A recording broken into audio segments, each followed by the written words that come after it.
Hello दोस्तों, कैसे हैं आप सभी। आप सभी का स्वागत है आपके अपने YouTube चैनल रेवन स्टडी में। मेरे प्यारे विद्यार्थियों, जैसा कि आप सभी जानते हैं कि मैं आपको रस पढ़ा चुका हूं और मैंने आपसे कहा था कि मैं आपको आज छंद पढ़ाऊंगा। तो वादे के मुताबिक आपके सामने प्रस्तुत हूं छंद की वीडियो के साथ। ठीक है मेरे प्यारे विद्यार्थियों, उससे पहले मैं आपसे कुछ बातें करना चाहता हूँ। कुछ बच्चों का कमेंट आ रहा है कि सर वीडियो क्लियर नहीं आ रही है। तो मैं आपसे बता देना चाहता हूँ मेरे प्यारे विद्यार्थियों, आपके फ़ोन में जब आप वीडियो चलाते हो तो साइड में यहाँ 3 बिंदी ऐसा कोई ऑप्शन आता होगा, यहाँ टच करना है आपको। जब आप टच करेंगे तो एक क्वालिटी का ऑप्शन खुल जाएगा। इस पर भी जब आप टच करेंगे तो वहाँ लिखा होगा 144p, 240p और 360p, और भी लिखा होगा नीचे, लेकिन आपको टच करना है 360p पर। जब आप इस पर टच करेंगे और फिर वीडियो को देखेंगे तो वीडियो एकदम क्लियर आएगा। ठीक है, तो ये थी आपकी दिक्कत जो मैंने दूर कर दी। अब कोई समस्या नहीं होनी चाहिए। ठीक है, तो बस आप बढ़िया सी पढ़ाई करो एकदम अच्छे तरीके से। ठीक है, तो शुरू करते हैं आज की वीडियो। आज मैं आपको छंद पढ़ाने वाला हूँ और छंद ऐसा पढ़ाऊँगा कि आज तक आपने पढ़ा तो होगा लेकिन हमेशा डाउट में रहते होंगे, लेकिन आज के बाद डाउट आपका एकदम से गायब हो जाएगा और आप खुद कहेंगे कि गुरुजी मज़ा आ गया। ठीक है, तो चलते हैं। पहले तो ये देख लें कि रूपरेखा क्या है, कि छंद में क्या क्या पढ़ेंगे और किस हिसाब से चीज़ों को सीखेंगे। ठीक है, तो एकदम से सब नहीं सीखना है, धीरे धीरे सब सीखेंगे। पूरी वीडियो ख़त्म होते होते आपको मात्राएं गिनना, छंद का प्रकार बताना, हर चीज़ आप समझ जाएंगे। ठीक है, तो क्या पढ़ना है? छंद पढ़ना है। छंद में पढ़ना है छंद की पहचान उदाहरणों के साथ। ठीक है, छंद के अंग पढ़ेंगे, छंद के प्रकार पढ़ेंगे। ठीक है, तो छंद के प्रकार बाद में पढ़ेंगे, उससे पहले मैं आपको दिखा देना चाहता हूँ, थोड़ा सा छोटा करूँगा। और छंद के जो प्रकार अंग हैं वो हैं वर्ण, चरण या पाद, यति, गति, तुक, गुण। ये छंद के क्या हैं? अंग।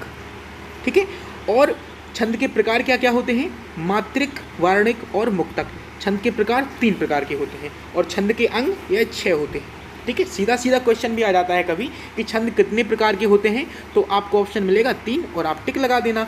छंद के अंग कितने होते हैं, तो आपको ऑप्शन मिलेगा 6 और आप 6 टिक लगा देना, सही हो जाएगा। ठीक है, तो ये तो सीधी सीधी बात थी। अब यहाँ आपको सबसे अच्छे से पढ़ना है मात्रिक छंद।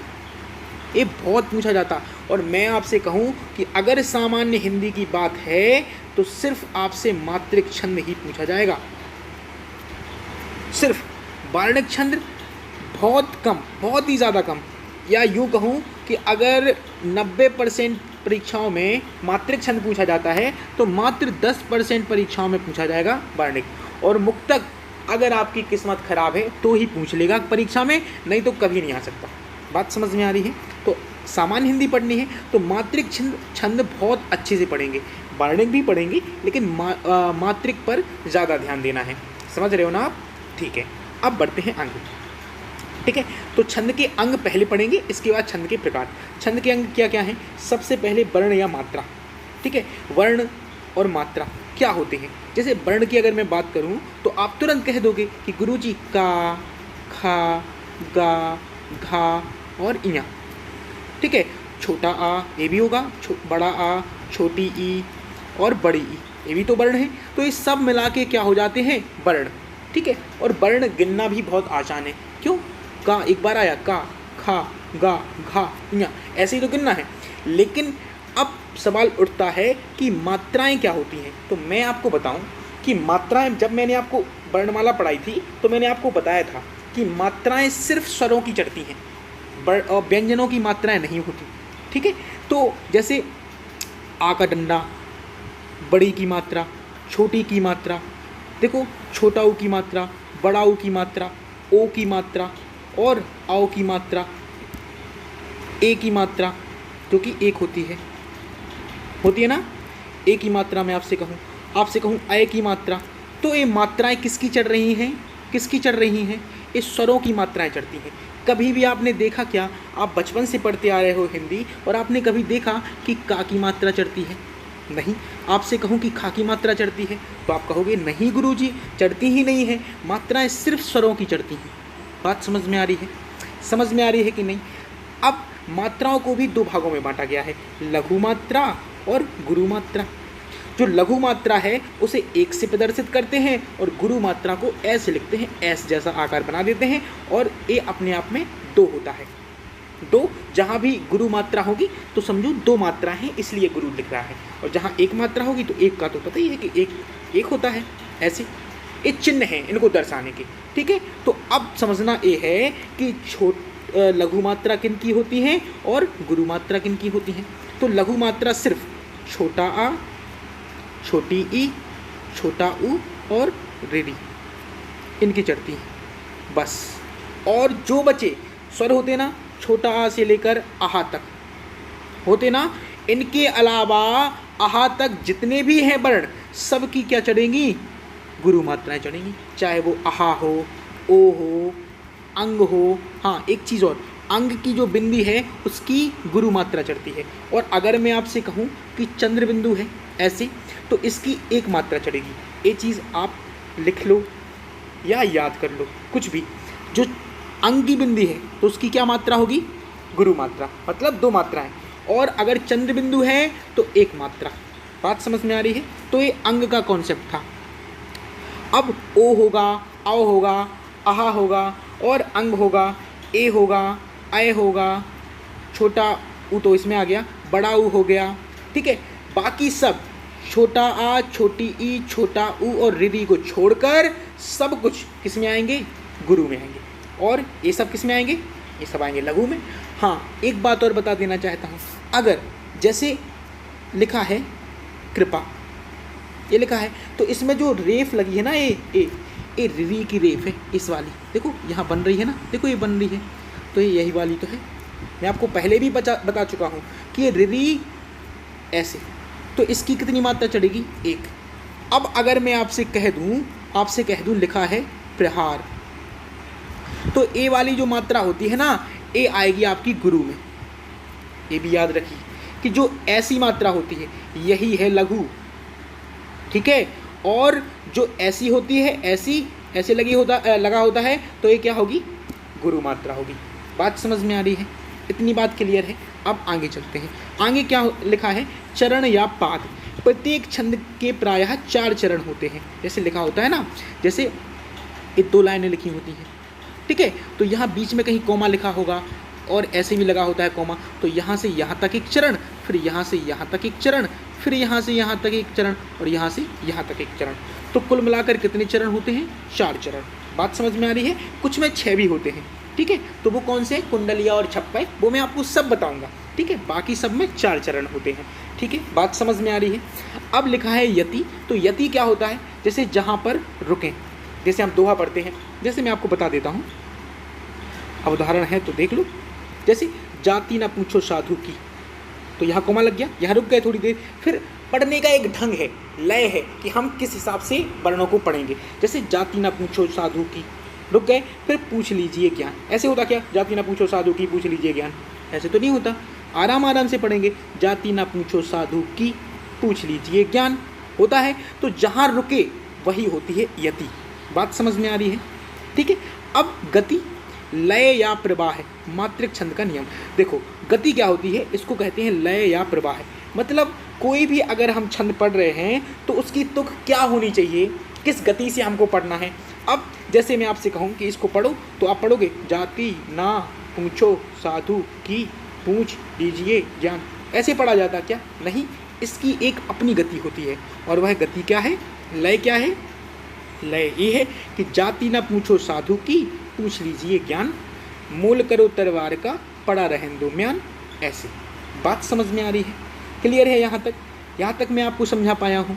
आगे तुक, एक जैसे वर्णों की आवृत्ति। अब ये क्या होता है गुरुजी, तो मैं आपको बता दूँ कि देखो ज्ञान, म्यान, एक जैसे वर्ण आ रहे हैं ना, एक जैसे वर्ण, तुक बन रही है, ज्ञान पे ख़त्म किया और यहाँ म्यान पे ख़त्म किया, तो तुक आ रही है। तुक मतलब एक जैसी वर्ण, ठीक है ना, तुक की बात हो रही है।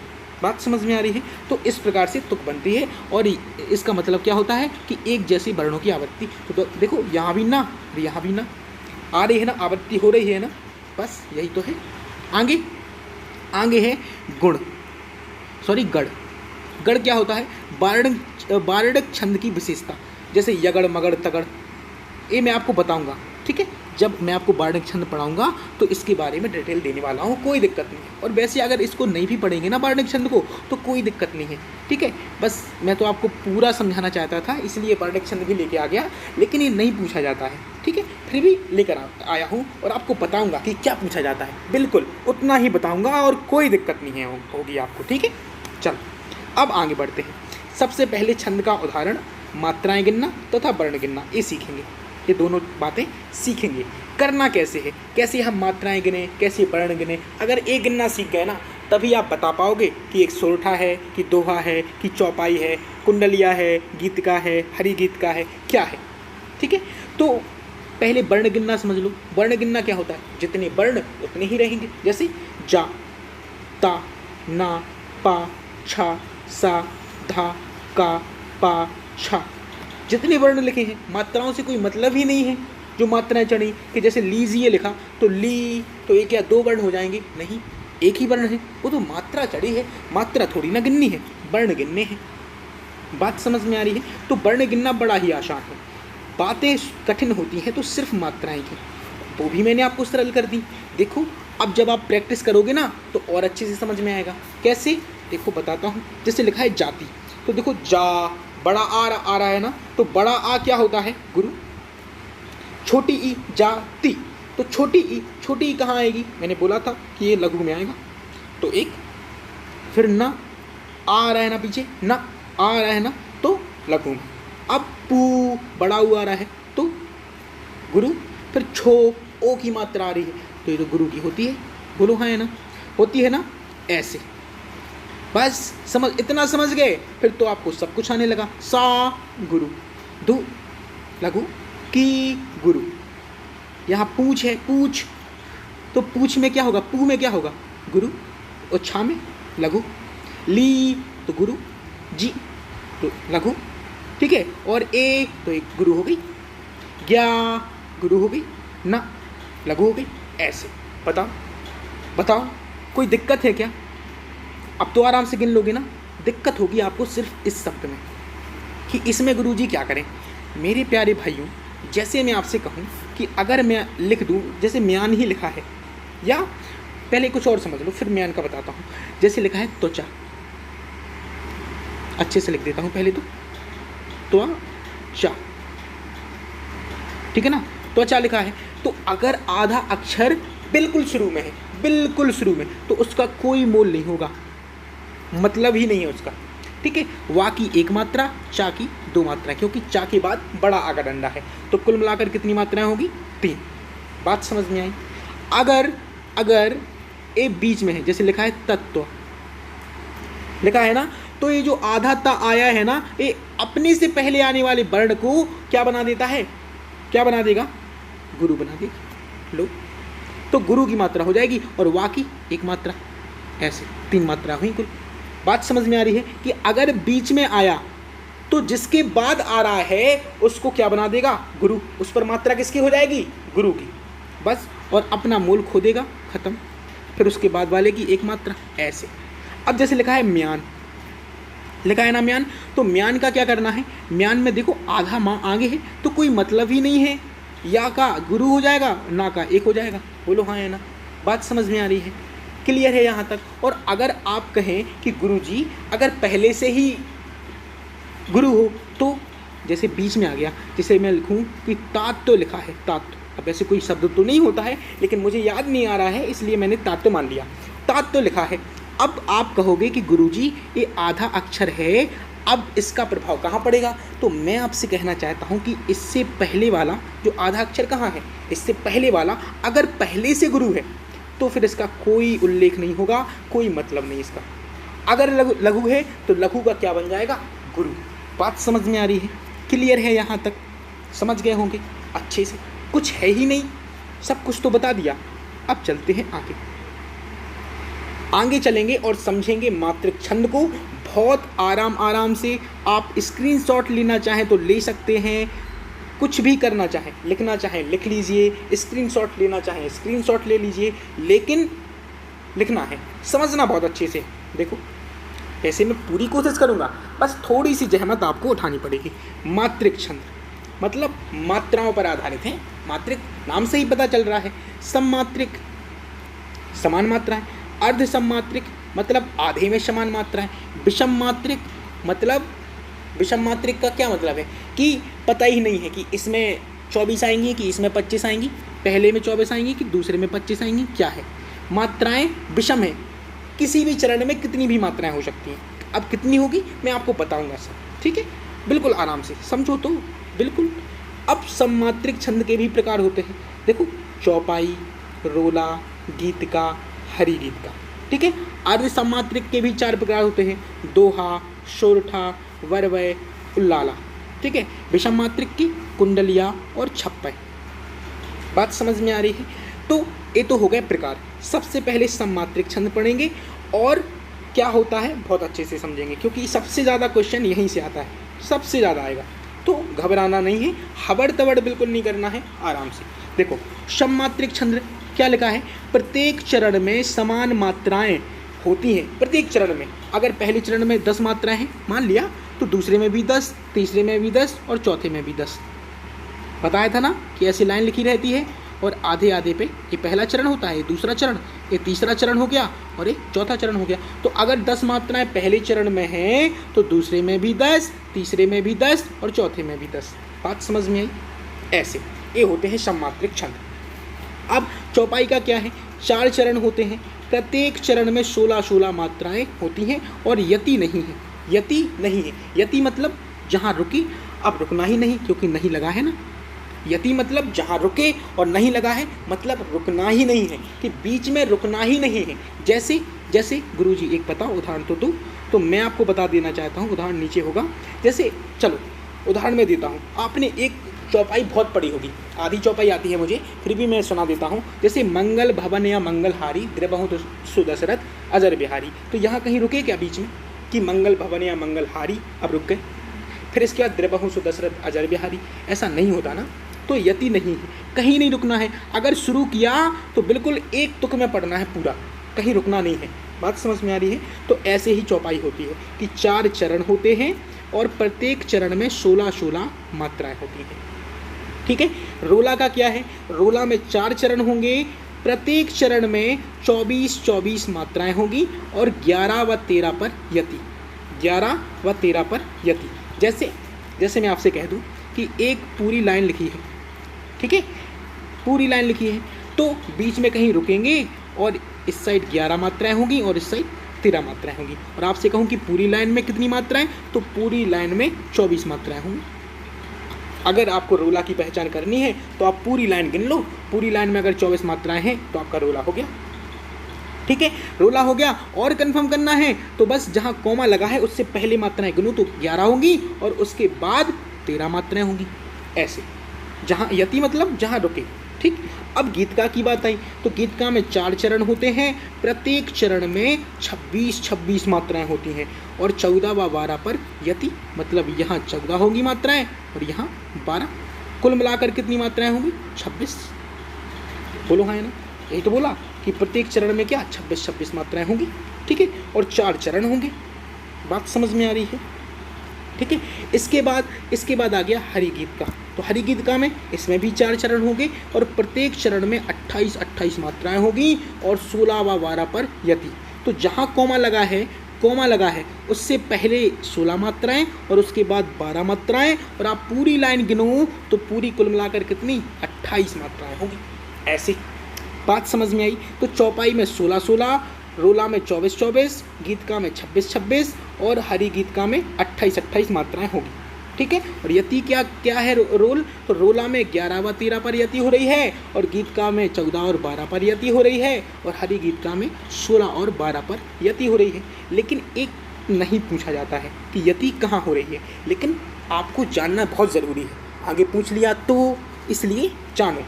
बाकी मात्राओं का उल्लेख पूछा जाता है कि चौपाई में कितनी मात्राएं, रोला में कितनी, गीतका में कितनी और हरि गीतका में कितनी, ऐसे, ठीक है। इसका भी मैं आपको एक ट्रिक बता देता हूँ। अब कॉन्सेप्ट बता रहा हूँ सो ध्यान से सुनना। जैसे लिखा है सममात्रिक में, देखो चौपाई, रोला, गीतका, हरि गीतका, मतलब ये चारों गीत हरि के, चारों गीत हरि के। ये याद रखिए आप। और चारों गीत हरि के मतलब, और गिनती में भी क्या याद रखना है, 16, 24, 26 और 28, माफ़ कीजिए 28, 16, 24, 26, 28, चारों गीत हरि के। अब चारों में चा से मतलब चौपाई, रो से मतलब रोला, गीत से मतलब गीत का, हरि से मतलब हरि गीत का। तो चारों गीत हरि के, 16, 24, 26, 28, 16, 24, 26, 28। बार बार आप बोलेंगे ना, 2-3 बार बोल के देख लो, चारों गीत हरि के और 16, 24, 26, 28, चारों गीत हरि के, 16, 24, 26, 28, याद हो जाएगा। कठिन थोड़ी ना होता। अब आप सोचते रहोगे कठिन है, तो फिर कठिन तो सब कुछ होता, पढ़ना तो है ही ना, तो ऐसे ही याद कर सकते हो। अब मैंने आपको कॉन्सेप्ट भी दे दिया, अब तो और अच्छे से याद हो जाएगा। ठीक है, तो चारों गीत हरि के, 16, 24, 26, 28। ठीक है, एक नारा बना लो, किसी को भी आप बोलो कि चारों गीत हरि के, और वो सामने वाला बोले कि 16, 24, 26, 28। बात समझ में आ रही है, क्लियर है यहाँ तक? तो चारों में चा से चौपाई, रा से रोला, गीत से गीत का और हरि से हरि गीत का। ठीक, बात समझ में आ गई। अब बढ़ते हैं आगे। ठीक है, तो इतनी सी बात थी जो मैंने आपको समझाई।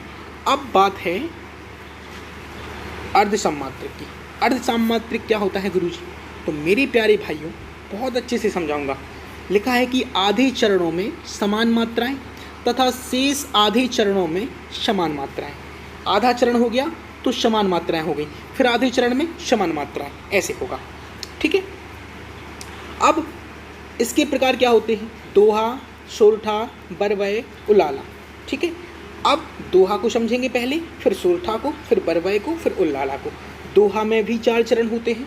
विषम चरणों 1 या 3, देखो मैं आपको बताऊँ, देखो ऐसे दोहा वैसे 2 लाइन में आपने देखा होगा, लिखा होगा 2 पंक्ति में। ठीक है, तो जैसे ये पहली पंक्ति हो गई, ये दूसरी हो गई, ये तीसरी पंक्ति हो गई और ये चौथी पंक्ति हो गई। ठीक है ना, तो ये पहली और तीसरी ऐसे, ये विषम चरण है, तो यहाँ पे कितनी कितनी मात्राएं होंगी? 13 मात्राएं। ठीक है, और सम चरणों में मतलब 2 और 4 में, क्योंकि ये सम संख्याएं हैं 2 और 4, तो कितनी मात्राएं होंगी? 11 मात्राएं। बात समझ में आ रही है? तो विषम चरणों में 13 मात्राएं और सम चरणों में 11 मात्राएं होती हैं। किसमें? दोहा में। बात समझ में आ रही है? क्लियर है यहाँ तक? इसके बाद सोरठा की बात आती है, तो ये दोहे का बिल्कुल उल्टा है, बिल्कुल उल्टा। दोहे में क्या होता है? 1 और 3 में, मतलब पहले और तीसरे में 13 मात्राएं, तो यहाँ देखो पहले और तीसरे में 11 मात्राएं। देखो विषम चरण लिखा ना, विषम चरण में 11 मात्राएं। और सम चरणों की बात है तो सम चरणों में 13 मात्राएं होगी, है ना उल्टा? देखो इधर का इधर पहुँच गया और इधर का इधर आ गया, है ना? तो ये बिल्कुल उल्टा है। किसका? दोहे का। सोरठा उल्टा होता है। ठीक है, बात समझ में आ रही है? अगला सवाल, अगला है कि बरवय। बरवय क्या है? 4 चरण इसमें भी होंगे। विषम चरणों में 12 मात्राएं और सम चरणों में 7 मात्राएं होंगी।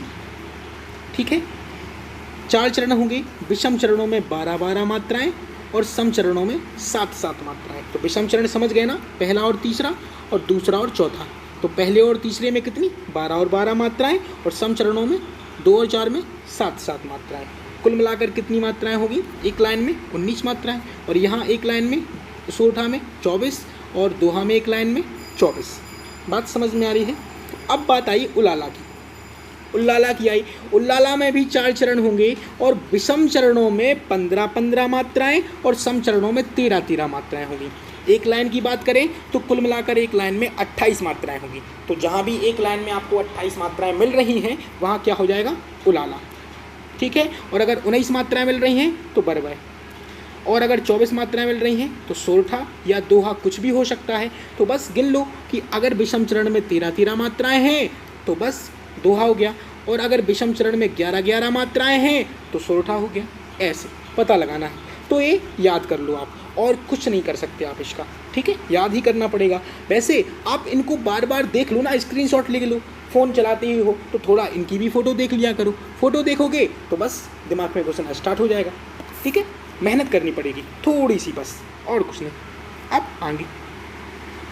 आगे है विषम मात्रिक छंद।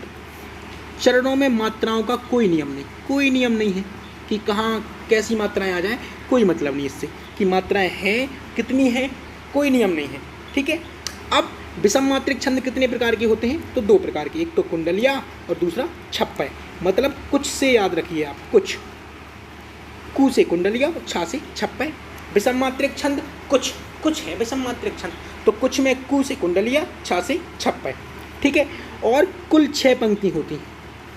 अब देखो बहुत मज़ेदार बात, जहाँ आपने 6 पंक्ति देखी और आपने सोच लिया कि या तो कुंडलिया होगा या छप्पय। अब पता कैसे लगाएंगे कि कुंडलिया है कि छप्पय? तो ये मैं बताता हूँ ना, बहुत मज़ेदार बात। देखो कुल 6 पंक्तियाँ होगी।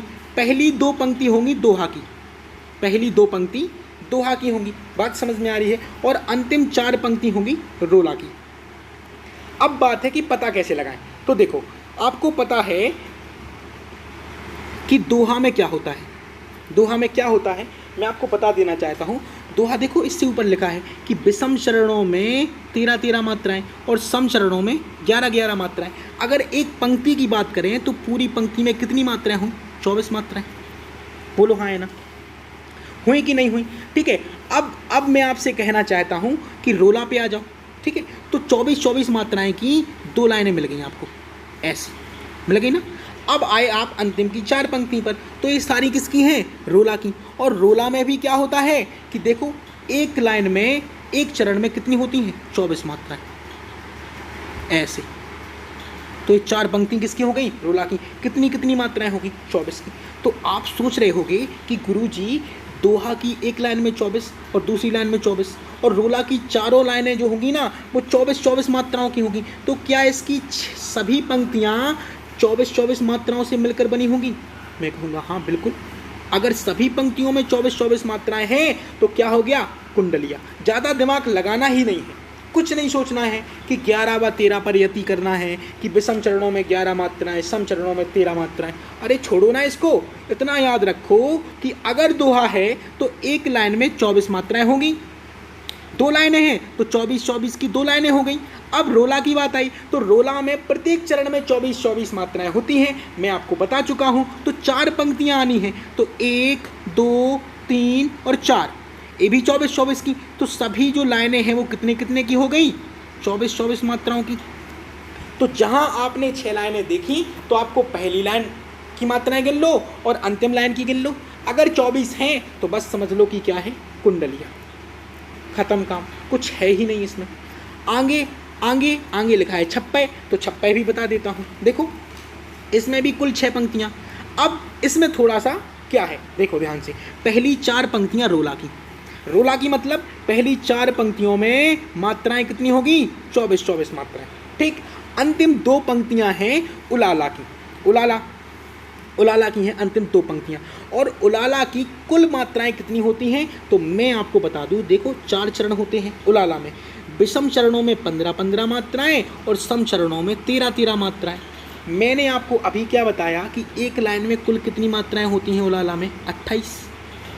तो अंतिम 2 पंक्तियां कितनी मात्राओं की होंगी? 28 की। और शुरुआत की जो 4 होंगी वो 24 मात्राओं की होंगी और अंतिम की 2 28 मात्राओं की। तो ये आपका छप्पय हो जाएगा। अब गुरुजी पहचानेंगे कैसे? देखो कुछ नहीं है, बहुत सरल। अब दोनों को ना कनेक्ट करो, दोनों को जोड़ के देखो। कुंडलिया कैसे पता लगाना है कि सभी जो चरण आएंगे, जो जितनी भी लाइनें हैं सब में अगर 24 मात्राएं हैं तो कुंडलिया। छप्पय कैसे पता लगाना है कि सब शुरुआत की 4 लाइनों में क्या है? 24 मात्राएं और अंतिम की 2 लाइनें 28 मात्राएं, तो क्या हो जाएगा? छप्पय। लेकिन कन्फ्यूज़न पता कहाँ होगी कि हम गिने कौन सी? तो कुछ नहीं करना है आपको। अगर कुंडलिया देखना है तो आपको पहली और आखिरी की गिननी है मात्राएं। तो अगर पहले में 24 और आखिरी में 24 तो कुंडलिया, और अगर पहले में 24 और आखिरी में 28 तो आपका छप्पय। खत्म काम, कुछ नहीं बचा। अब बचा क्या कुछ? ये जो इतनी रामायण लिखी है, इस रामायण को मैंने लाइनों में ख़त्म कर दिया और आप समझ भी गए होंगे आसानी से कि पता कैसे लगाना है। बस आपको कक्षा 10 का पेपर देना है कि परिभाषा लिखो, नहीं, आपको पता लगाना है कि कुंडलिया है कि छप्पय है, बस ये तो हो ही जाएगा। ठीक है। अब चलते हैं इस बात पर कि कुंडलिया मिलकर किससे बना है? तो दोहा और रोला से। इसकी ट्रिक देता हूँ। देखो दोहा डी से बनता है और रोला आर से। अब ये मत कहना कि गुरुजी आपने तो अंग्रेजी घुसा दी हिंदी में, तो मेरे प्यारे भाइयों ज़रूरत है, नहीं तो आप समझोगे नहीं। ट्रिक है, ट्रिक तो किसी भी भाषा में हो सकती है, चाहे वो हिंदी में हो अंग्रेजी में हो, क्या फ़र्क पड़ता है, आपको तो याद होना चाहिए। अब विषम मात्रिक छंद में कुंडलिया होता है एक प्रकार, और वह दोहा और रोला से मिलकर बना होता है, मतलब डॉक्टर कुंडलिया। ये याद रखिए आप, डॉक्टर कुंडलिया। कौन सी डॉक्टर साहब? कुंडलिया डॉक्टर साहब। तो डॉक्टर डी फॉर दोहा और आर फॉर रोला, डॉक्टर कुंडलिया। बात समझ में आ रही है? ऐसे याद रखना है। डॉक्टर कौन से हैं? कुंडलिया, कुंडलिया डॉक्टर साहब। ठीक, अब आते हैं छप्पय। तो छप्पय का क्या है? रोला और उलाला। देखो छप छप होता है ना, छप्पय से छप छप। छप छप कहाँ होता है? जहाँ पानी हो, है ना पानी, और पानी में ही छप छप होता है, और बाकी तो आप छप छप कर नहीं पाओगे। तो पानी है तो छप छप है। अब पानी शुद्ध किससे होता है? तो आर ओ से होता है ना, आर ओ से होता है ना शुद्ध पानी। तो आर से हो गया अपना रोला और ओ से हो गया उलाला। मेरे प्यारे भाई बात समझ में आई? तो आर ओ छप्पय, आर ओ छप्पय, आर ओ छप्पय, ऐसे 4-4 5-5 बार बोलोगे ना, आराम से आ जाएगा। तो कैसे पता करना है? छप्पय आर ओ, कुंडलिया डॉक्टर, बस हो गया भाई। दोहा और रोला है तो कुंडलिया है, रोला और उलाला है सॉरी, तो छप्पय हो गया। बस कुंडलिया डॉक्टर, छप्पय आर ओ, ऐसे याद करना है। ये हो गई ट्रिक। अब आप यहाँ ट्रिक, अगर आप नोट्स बना रहे हो तो ट्रिक ऐसे लिखकर यहाँ लिख लो कि कुंडलिया डॉक्टर और छप्पय आर ओ, और ऐसे धीरे से दर्शा देना। हो गया काम, कुछ नहीं बचा, अब कुछ नहीं बचा, समझ लो हो गया। अब बढ़ेंगे आगे। आगे क्या है? आगे है बहुत अच्छी बात। देखो सबसे अच्छी और अहम मैं आपको बता देना चाहता हूँ, वर्णिक छंद और उनकी मात्राओं की संख्या। वर्णिक छंद देखो कुछ महत्वपूर्ण है इसमें से, कुछ, बाकी सब नहीं पूछे जाते हैं, कुछ, और उनकी भी यही पूछे जाते हैं कि उनमें कितने वर्ण होंगे, कितनी मात्राएं होंगी। तो इंद्रवज्रा में 11, ये याद रखना, बहुत पूछा जाता, बहुत ज़्यादा। एक घनाक्षरी ये रहा 31, और सवैया में 22 से लेकर 26 तक, फिक्स नहीं है, 22 हो सकता है, 23 हो सकता है, 24, 25 या 26, 22 से लेकर 26 तक मात्राएं आपको मिल सकती हैं। तो सवैया। एक स्रगधरा जो सिंगल है ना, जो अकेले में है। देखो 11 तो बहुत सारों के हो रहे हैं, यहाँ भी 11, यहाँ भी 11, यहाँ भी 11, ठीक है। लेकिन इंद्रवज्रा आप याद रखना, ठीक है। स्रगधरा का 21, घनाक्षरी के 31, ठीक है। और आपको एक याद करना है, यहाँ से मैं आपको बता देता हूँ, सवैया का याद कर लेना, ठीक है। तो सवैया, घनाक्षरी, स्रगधरा और इंद्रवज्रा, ये आपको याद करने हैं। ये बसंत तिलका, ये भी याद कर लेना, क्योंकि 14 किसी का नहीं है, ठीक है। तो ऐसे पूछे जाते हैं, और इसमें से कुछ नहीं पूछा जाता। मैं आपको बता देना चाहता हूँ कि वर्णिक छंद में सिर्फ इतना ही पूछा जाता है कि घनाक्षरी में कितनी मात्राएं, तो आपको याद होना चाहिए कि 31, ठीक है। सवैया में कितनी मात्राएं, तो 22 से लेकर 26 तक कुछ भी ऑप्शन में मिल सकता है, और आपको टिक करना है, ठीक है। इंद्रवज्रा में 11, बस, कुछ है ही नहीं, फिर कुछ भी नहीं है इसके अलावा, ठीक है। अब आगे बाकी वर्णिक छंद में और कुछ नहीं पूछा जाता, तो आप परेशान नहीं होना, ठीक है। बाकी मैंने आपको सम्मात्रिक और विषम मात्रिक आपको अच्छे से समझा दिए हैं, अर्ध सम्मात्रिक भी समझाए हैं, तो उनमें से क्वेश्चन ज़्यादा पूछा जाता है, ठीक है, वर्णिक से नहीं। अब मुक्तक छंद, मुक्तक छंद में आपको सिर्फ थोड़ा सा पढ़ना है, और क्या अभी बताता हूँ। देखो मुक्तक छंद वर्ण या मात्रा, यति, गति आदि से मुक्त छंद को मुक्तक कहते हैं। ना तो मात्राएं कि भाई पहले चरण में 11 मात्राएं, अंतिम चरण में 13 मात्राएं, कोई मतलब नहीं है, कोई मतलब है ही नहीं, ठीक है। ना तो यति और ना गति, ना कोई लय कि इस लय में पढ़ा जाना है, कोई भी एक जैसे गीत हो गया, ठीक है। अब उस गीत को कोई अलग तुक में पढ़ता है तो कोई अलग तुक में पढ़ता है, तो क्या फिक्स है क्या कि इस लय में पढ़ी जानी चाहिए? नहीं, तो वो मुक्तक कहलाएंगे, ठीक है। जिनका कोई मतलब नहीं है कि यति कहाँ होना है, कौन गति से पढ़ना है, मात्राएं कितनी होनी चाहिए, वर्ण कितने होने चाहिए, कोई नियम नहीं लग रहा है, तो सब क्या होगा, मुक्तक छंद। ठीक है। और कवि थे ना एक सूर्यकांत त्रिपाठी निराला, वो मुक्तक लिखते थे, कोई तुक नहीं था उनका, ना कोई गति थी, बस लिखते थे, जो मन में आया बोल दिया, ना वर्णों की गिनती ना मात्राओं की गिनती। और अभी जो नई कविताएं बन रही हैं, जैसे अभी नई कविताओं में मैं आपसे कहूँ तो अभी कुमार विश्वास बहुत ज़्यादा कविताएं लिख रहे हैं। तो जैसे उनकी एक कविता है कि कोई दीवाना कहता है, तो क्या उन्होंने गिना क्या कि कितने वर्ण हैं एक लाइन में, कितनी मात्राएं हैं, तो वो मुक्तक कहलाएंगे। ठीक है, मुक्तक। अब जैसे वो गाते हैं कि कोई दीवाना कहता है, कोई और होगा, म्यूजिशियन होगा कोई, तो वो उस हिसाब से गाना गाएगा, गाने के हिसाब से। ठीक है, तो कोई लय नहीं है, तो जहाँ लय नहीं, गति नहीं, यति नहीं, मात्रा नहीं, वर्ण नहीं, तो वहाँ क्या, मुक्तक, मुक्तक छंद। बात समझ में आई? क्लियर है यहाँ तक? अब बचता है आपका आखिरी टॉपिक, जो है छंद की पहचान उदाहरणों के साथ। ठीक है, तो पहला उदाहरण आपके सामने है। पहला उदाहरण क्या है कि जय हनुमान ज्ञान गुण सागर, जय कपीस तू लोक उजागर, रामदूत अतुलित बलधामा, अंजनी पुत्र पवन सुत नामा। पता लगाना है कि ये कौन सा छंद है। ठीक है, यहाँ उत्तर लिखेंगे हम लोग। तो कैसे पता लगाते हैं, ऐसे ही पता लगाएंगे कि जब हम क्या गिनेंगे, इनकी मात्राएं।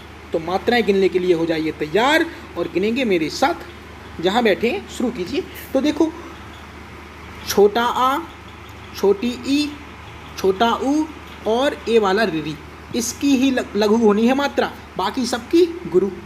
बस कॉन्सेप्ट यहीं ख़त्म हो गया। तो देखो, लघु लघु लघु लघु, यहाँ गुरु आएगा, फिर लघु गुरु लघु और ए लघु लघु गुरु लघु लघु। बात समझ में आ गई है? इतनी बात क्लियर है। अब बस गिनना है मात्राएं। तो गुरु की 2 मात्राएं गिननी है और लघु की 1। तो गिनेंगे 1 2 3 4 2 6 1 7 2 9 1 10 2 12 2 14 और 2 16। कितनी मात्राएं हैं? 16। ठीक है, अब इससे नीचे वाले में गिन लो। तो लघु लघु लघु गुरु लघु और लघु और लघु गुरु लघु और लघु गुरु लघु लघु। चलो इनकी भी गिन लो। तो 1 2 3 2 5 1 6 1 7 1 8 2 10 1 11 11 के बाद 13 13 2 15 15 1 16। एक ज़्यादा हो गई क्या? फिर से गिन लेते हैं। ठीक है, तो लघु लघु और लघु गुरु और लघु और ये हो गया लघु, ये भी लघु, ये गुरु हो गया, ये लघु हो गया और ये लघु और एक गुरु और ये लघु और ये लघु। चलो फिर गिनते हैं। तो 2 1 3 2 5 1 6 1 7 1 8 2 10 1 11 और 11 3 14 2 16। सही तो है? 16 मात्राएं। गिनती गड़बड़ कर दी थी, मात्राएं सही थी। तो 16 पहले में और 16 दूसरे में। तो जब देखो 16 की गिनती आ रही है, पहले में भी 16 दूसरे में भी 16, तो जाहिर सी बात है तीसरे में 16 और चौथे में 16। प्रत्येक चरण में 16 16 मात्राएं होंगी और 4 चरण होंगे, जैसा कि आपने देख लिया। बोलो, लिखे हैं ना? तो 4 चरण और प्रत्येक चरण में 16 16 मात्राएं। छंद कौन सा? चौपाई। खत्म काम, कुछ है ही नहीं, कुछ नहीं है। यहाँ घुटने टेक देगा सवाल आपके सामने और कोई प्रश्न उठेगा ही नहीं। बस आपको समझना है कि क्या हो रहा है। ठीक है, अब चलते हैं अगले प्रश्न की ओर। तो अगला प्रश्न क्या है? अगला प्रश्न आपके सामने है कि उदाहरण 2 है, खग वृंद सोता है अतः कल नहीं होता है वहाँ। इसमें क्या गिनना है? इसमें गिनना है मात्राएं। तो चलिए पहले मात्राएं गिनेंगे, तब तो पता चलेगा ना कि क्या है, तो पता लगाएंगे बहुत अच्छे से। चलिए, तो ये हो जाएगा आपका, माफ़ कीजिए, लघु, इसमें भी लघु। और देखो अंक की बिंदी आ गई, तो मैंने क्या बोला था कि अंक की बिंदी में पहले क्या होगा? इससे पहले वाला तो गिनो पहले, खग का। तो लघु लघु और ब्रा है ना, ये ब्रा, ऐसे ब्रंद लिखा है, ऐसे ब्रंद लिखा है। तो ए वाली जो होगी ये तो लघु में गिनी जाएगी। लेकिन मैंने क्या बोला था कि अगर आधा अक्षर बीच में आएगा तो ये अपने से पहले वाले को क्या बना देगा? गुरु बना देगा ना। तो बस समझ लो गुरु बना दिया। लघु लघु और एक गुरु हो गया, और फिर लघु और एक गुरु गुरु और गुरु ठीक है, और लघु और एक गुरु हो जाएगा, ठीक है। फिर लघु लघु और लघु और गुरु हो जाएगा, फिर गुरु गुरु गुरु और लघु और गुरु, ठीक है। अब गिनना ही तो है, तो गिनो 1 2 2 4 और 1 5 2 6 2 7 सॉरी और 2 9 2 11 और 1 12 12 2 14 14 1 15 1 16 17 2 19 19 2 21 21 2 23 23 2 25 और 1 26 और 2 28 28 मात्राएँ हैं, 28 मात्राएँ आ गई। अब इससे नीचे वाले पे भी गिन लो कि कितनी मात्राएँ हैं। इससे नीचे वाले पे तो देखो बस में गिनेंगे, लघु लघु और एक अंक की बिंदी क्या है, गुरु है ना, और एक लघु और गुरु। अब एक चीज़ और समझो, अगर ऐसा लिखा है रु तो ये क्या है, गुरु, और अगर ऐसे लिखा है ऐसे तो ये क्या है, लघु। बात समझ में आ रही है। ये भी है कि अगर बड़ा ऊ का है मात्रा, बड़ा ऊ की मात्रा है रा पर तो क्या है, गुरु। अगर छोटा ऊ की मात्रा है तो ऐसे होगा, मात्राएं भी ऐसे होंगी, देखो लिखा भी ऐसे होगा, तो छोटा ऊ की मात्रा है तो लघु। बात समझ में आ रही है। तो ये क्या है, ये छोटा ऊ की मात्रा है इसलिए लघु, ठीक है। फिर लघु आएगा, एक गुरु होगा, ये लघु लघु लघु गुरु गुरु लघु गुरु और गुरु गुरु और लघु और गुरु। आपको भी समझ में आने लगे होंगे अब तो बहुत अच्छे से। गिन लो मात्राएं, तो 2 2 4 1 5 2 7 2 9 2 11 3 14 और 2 16 2 18 1 20 20 2 22 2 24 2 26 2 26 2 28 28 मात्राएं इसमें हो, ठीक है। तो 28 मात्राएं हो रही हैं, और 28 मात्राएं कहाँ होती हैं बताइए। प्रत्येक चरण में 28 मात्राएं सिर्फ हरि गीत का में होती हैं और कहीं नहीं होगी, हरि गीत का और कहीं होगी ही नहीं। तो पहला चौपाई था और ये क्या हो गया, हरि गीत का। बात समझ में आई, क्योंकि 4 चरण थे जैसा कि आप देख पा रहे हैं, और हर चरण में 28 मात्राएं होनी हैं, तो क्या होगा बताइए, हरि गीत का होगा। बात समझ में आ गई है। तो इतनी सी बात मैं आपको समझाने वाला था, और आशा करता हूँ कि आपको बहुत अच्छे से इतनी बात समझ में आ गई होगी। मैं और भी आपके लिए लेकर आया हूँ और आपको दिखाना चाहता हूँ। चलिए, ये रहे और बहुत सारे उदाहरण, बहुत सारे। देखो प्रैक्टिस तो मैं बहुत लेकर आता हूँ, बस आपको करनी है और कुछ नहीं करना है। चलिए ये भी कर लेते हैं, तो इनको करेंगे। ये उदाहरण नंबर 3 है, इसमें आपको मात्राएं गिनकर बताना है कि कौन सा छंद है, ठीक है। और ये उदाहरण नंबर कौन सा है, 4, इसमें भी आपको गिनना है और बताना है कि कौन सा छंद है। और ये रहा उदाहरण नंबर 5, इसमें भी आपको बताना है कि कौन सा छंद है। आपके कमेंट का इंतज़ार रहेगा, तो कमेंट कीजिए और बताइए कि कौन से में कौन सा छंद है, ठीक है। मात्राएं ही तो गिननी है, गिन लीजिए मात्राएं, पता लग जाएगा आपको, कुछ नहीं है, आराम से हो जाएगा, ठीक है। आशा करता हूँ कि आपका जो भी समस्या था, जो भी प्रॉब्लम है आपको छंद को लेकर, अब नहीं होगी। सारी समस्याएं मैंने आपकी सुलझा दी हैं। छंद आपको बहुत ही सरल लगने लगा होगा, क्योंकि एक एक बात मैंने बहुत अच्छे से समझाई है, हर एक चीज़ को बहुत डिटेल में बताने की कोशिश की है, तभी ये वीडियो थोड़ी सी लंबी हो गई है, ठीक है। इसीलिए मैं यहीं वीडियो को रोकता हूँ। आशा करूँगा कि आप वीडियो लाइक करेंगे और एक कमेंट ज़रूर करेंगे। मैंने आपको बोला था कि मेरी फ़ीस सिर्फ इतनी सी है कि एक प्यारा सा आपका कमेंट आ जाए और एक अच्छा सा लाइक, बस हो गया काम, और कुछ चाहिए ही नहीं मुझे, ठीक है। चलता हूँ, फिर मुलाकात होगी, तब तक के लिए नमस्कार।